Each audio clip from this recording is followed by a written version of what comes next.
Hello friend, welcome back to e learning with नाम channel. आज का जो सेशन है काफ़ी इंपॉर्टेंट सेशन है, क्योंकि बात करेंगे यहाँ पे सेल्स के यानी टिश्यूज इशूज और यहाँ पे को जो सेल्स हैं यानी टिश्यूज से बनने वाले क्वेश्चन और यहाँ पे सेल्स यानी सेल से बनने वाले क्वेश्चनों को देखेंगे जो एमसीक्यू टाइप फॉर्मेट में होंगे, यानी उत्तकों पर और कोशिकाओं पर आधारित प्रश्नों को हम देखेंगे। तो चलिए स्टार्ट करते हैं। आज का मोटिवेशन कोड जो आपको ऊर्जावान रखेगा तथा और उनसे बेटर तथा अलग करने के लिए प्रेरित करता रहेगा, क्योंकि हारा वही है जो लड़ा नहीं है। आप हार नहीं सकते क्योंकि आपने हार मानी नहीं। तो हंस मुस्कुरा रोना कम करते, चिंता है तो जिंदगी की नाक में दम करते।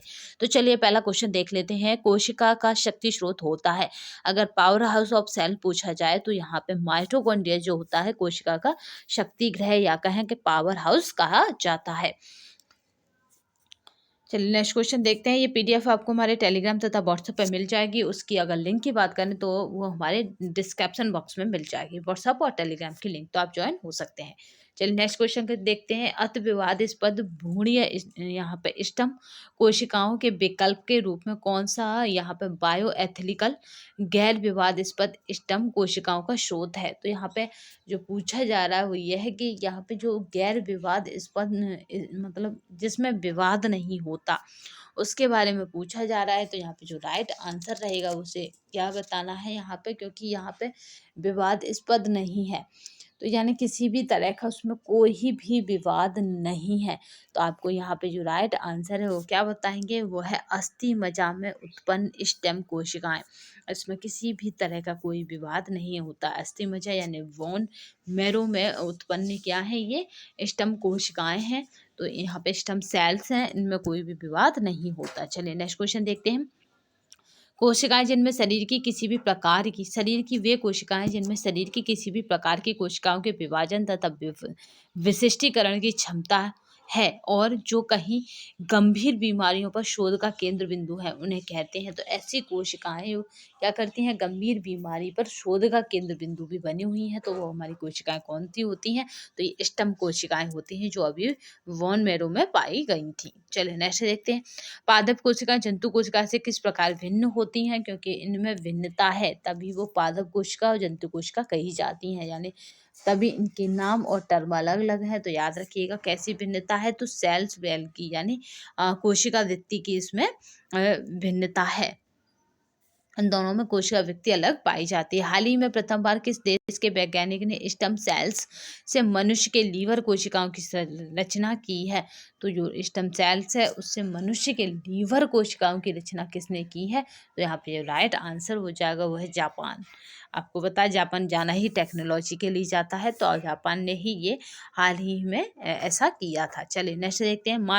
मानव शरीर में सबसे मजबूत मांसपेशियां कहाँ होती हैं? तो मानव शरीर का सबसे मजबूत जो होता है वो जबड़ा होता है। आपने देखा होगा कुछ जो होते हैं वो क्या करते हैं, रस्सी रस्सी अपने दांतों से खींचकर वजन को ले जाते हैं। इस तरह के भी वर्ल्ड रिकॉर्ड हमारे सामने आए हैं।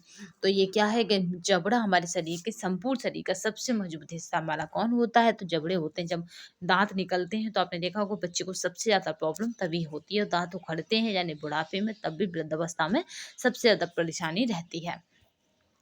जीव द्रव्य में सर्वाधिक पाए जाने वाला पदार्थ है, मोस्ट इंपोर्टेंट है। तो याद रखिएगा जीव द्रव्य में सर्वाधिक पाए जाने वाला पदार्थ कौन सा होगा? तो वो जल होगा, क्योंकि हमारे शरीर में सर्वाधिक मात्रा में पाए जाने वाला कोई अगर तत्व है तो वो है जल।